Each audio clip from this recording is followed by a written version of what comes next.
तो आप सबको कैसे हैं आप सब, आशा करती हूँ अच्छे होंगे सबके सब। तो कल की वीडियो में मैंने डिस्कस किया था सेंसस मेथड के बारे में डिस्कस किया था। डाटा कलेक्शन मेथड में सेंसस मेथड डिस्कस किया था। अगर आपने वीडियो नहीं देखी तो एक बार आप देख लीजिए। इसके पहले वाली वीडियो है सेंसस मेथड पे। आज हम डिस्कस करने वाले हैं sampling method.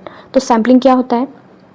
Sampling is the selection of few units from all the observational units in a population. मतलब सपोज अगर आपके पास 100 ऑब्जर्वेशनल यूनिट्स हैं, एक एक्वेरियम में 100 फिशेज़ हैं, लेकिन उसमें से आप कुछ ही सेलेक्ट करते हो। जैसे 25 फिश का आपने सिलेक्शन किया तो वो क्या है? आपका सैंपल है, राइट? तो it is the selection of few units from all the observational units in a population. Sample should be true representative of the whole population. जो सैंपल है वो क्या होना चाहिए? ट्रू रिप्रेजेंटेटिव होना चाहिए, पूरे पॉपुलेशन को रिप्रेजेंट करना चाहिए उसको।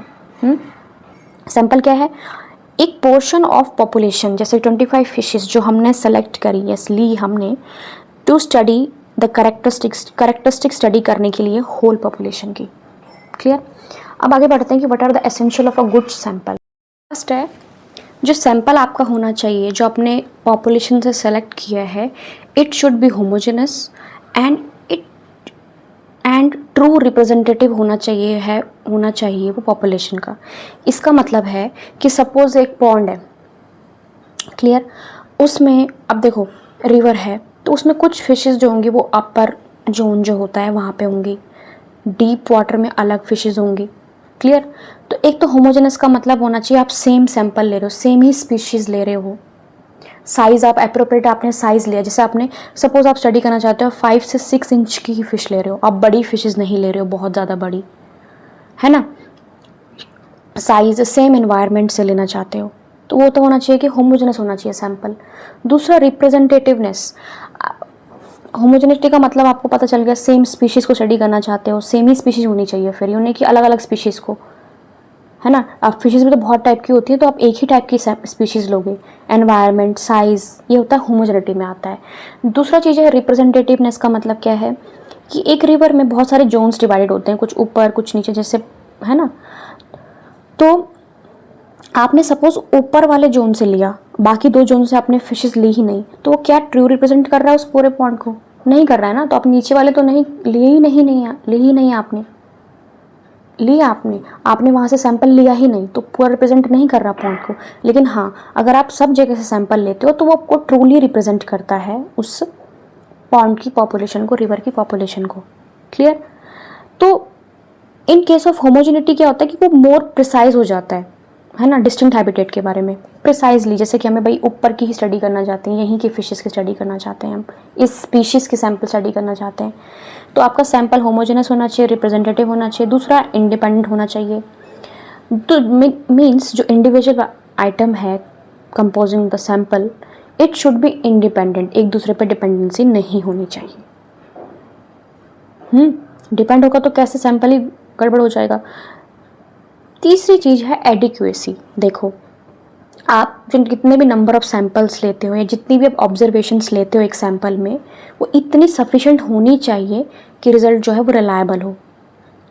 क्लियर? एडिक्वेसी हो गई।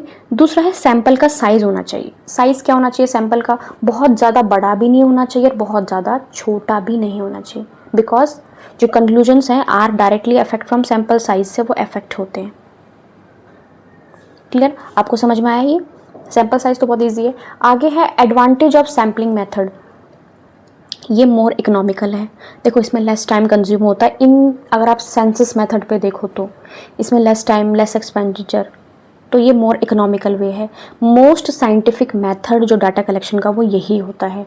अगर आप लैब्स में देखो तो लैब्स में सैंपल ही तो कलेक्ट किया जाता है, सैंपल ही कलेक्ट करते हैं ना। अगर आप एक पॉन्ड है, मैं पॉन्ड की बात करती हूँ, अगर आप वहाँ पे कोई कंटामिनेशन देखना चाहते हैं कि मेटल कंटामिनेशन, कोई भी मेटल की आप स्टडी करना चाहते हैं, ठीक है, तो आप क्या पूरे पॉन्ड का पानी ले लेते हैं? नहीं लेते ना, थोड़ा सा ही सैंपल लेते हो आप, है ना, जितना आपको चाहिए, और वही सैंपल आपको पूरे पॉन्ड के बारे में बता देता है, कंक्लूजन दे देता है आपको, ऑब्जर्वेशन आपको रिजल्ट मिल जाता है कि भाई हाँ पॉन्ड की कंडीशन कैसी है, ठीक, कितना लेवल है ना। दूसरा, it is most suited in case of large population. Okay, it require less number of investigators. एक भी तो सैंपल ले सकता है, सबको जाने की ज़रूरत ही नहीं है। Okay, most suited to those places, ये वहाँ पे ज़्यादा सुटेड होता है उस सिचुएशंस पे जहाँ पे आप सेंसस मेथड को अप्लाई नहीं करते हैं, जहाँ पे सेंसस मेथड अप्लाई नहीं होता है। ओके, जैसे कि अगर आपको फॉरेस्ट की प्रोडक्टिविटी देखनी है तो अगर आप सेंसस मेथड अगर देख लेते तो उस टाइम पे तो आपको सारा, सेंसस मेथड का मतलब क्या है कि सबको, सब इंडिविजुअल्स को कलेक्ट, सबको लेना है आपको सैंपल, सबको काउंट करना है आपको, है ना। So to estimate forest productivity not all the trees but only suitable number is counted, है ना। वही आपको पूरे करेक्टरिस्टिक्स बता देता है पॉपुलेशन की। Second, to estimate the number of RBCs in blood of a person per CC और only small sample of blood are drawn. देखो, अगर आप जानना है आपको कि ब्लड, जो पर्सन है उसके ब्लड में कितने आरबीसी, जैसे आरबीसी है, डब्ल्यूबीसी है, प्लेटलेट्स हैं, बहुत सारी चीज़ें होती है ना ब्लड में, है ना। अगर आप देखो कोई भी डिजीज़ होती है जैसे मलेरिया, उसमें क्या होते हैं, प्लेटलेट्स क्या हो जाती है, कम हो जाती है। तो अगर आपको चाहे आरबीसीज देखनी है, चाहे आपको डब्ल्यूबीसीज देखनी है, चाहे आपको प्लेटलेट्स काउंट करनी है, तो क्या करते हो, थोड़ा सा तो ब्लड लेते हो, क्या पूरी बॉडी का ब्लड ले लेते हो, नहीं लेते, थोड़ा सा ही सैंपल लेते हो, है ना। समझ में आया आपको। तो ये होता है सैम्पलिंग मेथड के एडवांटेजेस। मोर इकोनॉमिकल है, मोस्ट साइंटिफिक मेथड है डाटा कलेक्शन का, most suited in case of large population, less number of investigators required, और जहाँ पे सेंसस मेथड अप्लाई नहीं होता वो यहाँ पे अप्लाई होता है। Clear, okay. बात करते हैं what are the disadvantages of sampling technique. पहली चीज़ तो आपको सर्विस ऑफ एक्सपर्ट ही चाहिए, अदरवाइज इनकरेक्ट और misleading results will be obtained. ऐसा नहीं है कि कोई भी, जैसा आप हॉस्पिटल में जाते हो तो अगर आपको ब्लड लेना है तो सैंपल कौन लेगा आपका, कोई भी तो नहीं ले सकता ना, है ना। तो सैंपल लेने के लिए टेक्नीशियन ही होता है जो आपका सैंपल लेता है, ब्लड का सैंपल अगर आपको लेना है तो एक्सपर्ट चाहिए, सबसे बड़ी डिसएडवांटेज है इसकी, हर कोई तो नहीं ले सकता।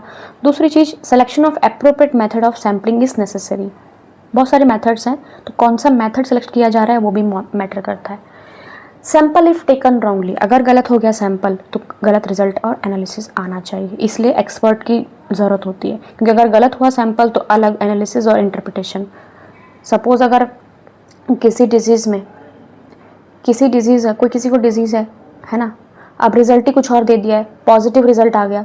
सपोज़ कोरोना के केस में अगर किसी का पॉजिटिव रिजल्ट आ गया तो वो तो कोरोना के टेबलेट ले रहा है जबकि उसको है ही नहीं, और किसी का नेगेटिव दिखा दिया कि नहीं यार उसको सच में है, तो ऐसे देखो रिजल्ट कितना वेरी कर जाता है ना। अच्छा, in case sample size small, तो सैम्पलिंग जो है वो ट्रूली रिप्रेजेंट नहीं करता पॉपुलेशन को, इसलिए मैंने बोला कि सैंपल का साइज बहुत इंपॉर्टेंट है इसमें। Clear, okay. आगे बात करते हैं सैम्पलिंग टेक्निक्स की, सैम्पलिंग मेथड्स, ये वैसे नेक्स्ट वीडियो में डिस्कस करूंगी मैं। तो पहला है रैंडम सैम्पलिंग। रैंडम सैम्पलिंग क्या होता है, अच्छा ये मैं नेक्स्ट वीडियो में डिस्कस करूंगी, ओके। तो रैंडम सैम्पलिंग के टाइप्स हैं, simple random, certified random, systematic sampling, cluster sampling, multi stage sampling. सोचो सैम्पलिंग में भी बहुत टाइप्स हैं। Non random sampling, it includes convenience sampling, purposive sampling, quota sampling. तो ये टाइप्स है सैम्पलिंग के। आई थिंक आपको समझ में आ गए होंगे कि सैम्पलिंग की नीड क्यों है हमें। सैम्पलिंग, अगर हम सैंपल नहीं लेंगे, सोचो नीड क्या है सैंपल की, अगर हम सैंपल नहीं लेंगे तो हम कैसे बता सकते हैं कि किसी चीज़ की कैरेक्टरिस्टिक्स पॉन्ड की, है ना। अगर कि कोई पॉन्ड है उसकी कैरेक्टरिस्टिक जानना चाहते हैं, उसकी कंडीशन क्या है पॉन्ड की, उसमें ऑक्सीजन लेवल कम है, ज़्यादा है, मेटल कंटामिनेशन नहीं है, तो जब तक हम सैंपल नहीं लेंगे तो हमें कैसे पता चलेगा। क्लियर, तो ये तो बात हुई सैम्पलिंग की। एडवांटेज डिस्कस किया आपसे, डिसएडवांटेज डिस्कस किया आपसे, सैंपल का साइज़ क्या होना चाहिए, एसेंशियली क्या होना चाहिए, होमोजेनस होना चाहिए, रिप्रेजेंटेटिवनेस होनी चाहिए, उसमें एडिक्वेसी होनी चाहिए, इंडिपेंडेंसी होनी चाहिए, ये आपको पता होना चाहिए। Clear, okay. क्योंकि अगर आप हर जगह से सैंपल लेते हो, जैसे पॉन्ड के एग्जांपल में मैंने बताया था, वो बायसनेस को भी ख़त्म करता है। ठीक है, तो thanks for watching the video. यहाँ